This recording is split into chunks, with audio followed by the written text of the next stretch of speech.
Shalom, sahabat Power Statement dimanapun Anda berada. Bersama dengan Pastor Elroy, hari ini kita akan belajar firman Tuhan dengan paradigma yang berbeda dan penuh kuasa.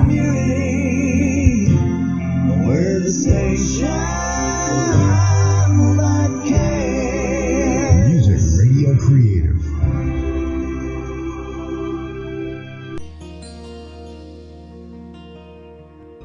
Shalom, selamat pagi sahabat yang diberkati oleh Tuhan Yesus. Kembali lagi di awal Januari ini, tanggal 2 hari Kamis 2014. Kita akan mendengarkan lagi Power Statement renungan MP3 di pagi hari ini bersama dengan Pastor Elroy. Nah sahabat sekalian, tema kita pagi hari ini adalah libatkan Tuhan, terambil dari Yakobus pasal yang keempat ayat yang ke-13 sampai ayat yang ke-17. Karena itu saya mengajak sahabat, para pendengar Power Statement semua untuk bisa mengambil firman Tuhan, kemudian saudara bisa mencari tempat yang nyaman supaya kita bisa sama-sama membacanya dan kemudian bisa merenungkan firman Tuhan di pagi hari ini. Nah sekali lagi Yakobus pasal yang keempat ayat yang ke-13 sampai ayat yang ke-17. Demikianlah firman Tuhan. Jangan melupakan Tuhan dalam perencanaan. Jadi sekarang, hai kamu yang berkata, hari ini atau besok kami berangkat ke kota Anu dan di sana kami akan tinggal setahun dan berdagang serta mendapat untung. Sedang kamu tidak tahu apa yang akan terjadi besok. Apakah arti hidupmu? Hidupmu itu sama seperti uap yang sebentar saja kelihatan lalu lenyap.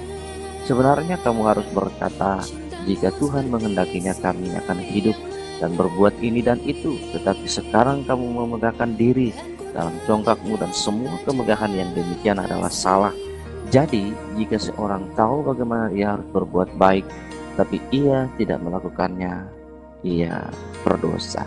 Nah sahabat Power Statement yang diberkati oleh Tuhan Yesus, pagi hari ini pada awal tahun baru, biasanya setiap kita merencanakan berbagai macam program kerja, baik untuk pelayanan di gereja, baik untuk pekerjaan, untuk rumah tangga, ataupun masa depan kita selama 1 tahun ke depan. Nah pengalaman tahun di sebelumnya atau 2013 selalu dipakai sebagai tolak ukur atau acuan untuk merencanakan sesuatu dengan lebih matang. Itu tidak salah sahabat yang diberkati oleh Tuhan. Semua orang pasti menginginkan penghasilan yang lebih baik, kehidupan yang lebih baik, pelayanan, keberhasilan yang lebih baik dengan program-program yang dia buat untuk masa depannya di 2014 hari ini. Karena kesejahteraan semakin meningkat, semua cita-cita dan keinginan tercapai setinggi mungkin. Itu adalah sebuah harapan yang logis, sebuah harapan yang wajar dari setiap kita. Namun sebagai anak-anak Allah, orang-orang yang percaya kepada Allah, yang melekatkan dirinya kepada Allah, kita harus berbeda dengan kebiasaan orang-orang duniawi yang sekuler. Ketika kita ingin membuat rencana kerja, kita tetap membuat rencana kerja, tetapi ingatlah bahwa bukan hanya kita yang menjadi pemimpin pekerjaan, pemimpin perusahaan, pemimpin keluarga, bahkan atas hidup kita dan pusat dari segalanya. Masih ada Tuhan yang harus dilibatkan dalam setiap perencanaan kita, seperti bacaan hari ini yang sudah kita baca. Tuhan selalu ingin ikut serta dalam setiap pekerjaan kita untuk mendatangkan kebaikan bagi kita.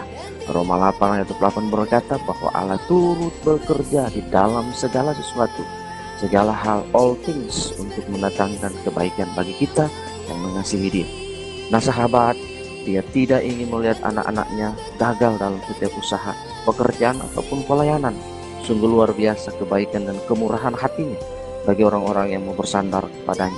Sahabat, ketika kita mau memanfaatkan uluran tangan kasih-Nya, kita tidak perlu menyewa konsultan manajemen atau pakar keuangan untuk memperoleh hasil yang lebih baik dan maksimal.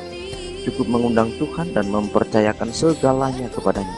Niscaya hasilnya sangat mencengangkan kita. Ketika kita tahu Tuhan mampu melakukan segalanya, namun kita tidak mengikut sertakannya, Sesungguhnya kita sedang memperlihatkan kebodohan kita, kesombongan, kepungahan kita. Orang-orang seperti ini berdosa di hadapannya, bahkan kegagalannya sudah tampak di depan mata. Jadi jangan tunggu gagal, undanglah Tuhan dalam setiap perencanaan kita. Nah, sahabat yang mendengarkan program ini di hari kedua, 2 Januari, Kamis 2014, mari libatkan Tuhan. Invite God into your life, into your daily life. Mari tunduk kepala, kita akan berdoa di pagi hari ini. Tuhan Yesus Bapa, terima kasih hari ini kami memasuki 363 hari di 2014. Kami tahu kemarin Tuhan bersama-sama dengan kami, hari ini Tuhan bersama-sama dengan kami, dan besok pun, bahkan di masa depan pun Tuhan bersama-sama dengan kami. Memberikan kami kesadaran penuh untuk percaya dan bergantung kepada Tuhan, meminta pandangan dan pendapat melibatkan Tuhan, karena kami tahu bahwa berjalan dengan siapa dan siapa di belakang kami, itulah yang menentukan keberhasilan kami, dan orang dan pribadi tersebut adalah Engkau Tuhan. Kami bersyukur di dalam nama Tuhan Yesus untuk hari ini. Terima kasih terpuji untuk memberkati semua sahabat yang mendengarkan program ini. Di dalam nama Tuhan Yesus hamba berdoa dan mengucap syukur. Haleluya, haleluya. Amin. Nah sahabat, sampai jumpa pada Power Statement yang berikutnya bersama dengan Pastor Roy dengan paradigma yang berbeda. Tuhan Yesus memberkati saudara, sementara saudara semua mendengarkan program ini. Shalom, haleluya. Amin.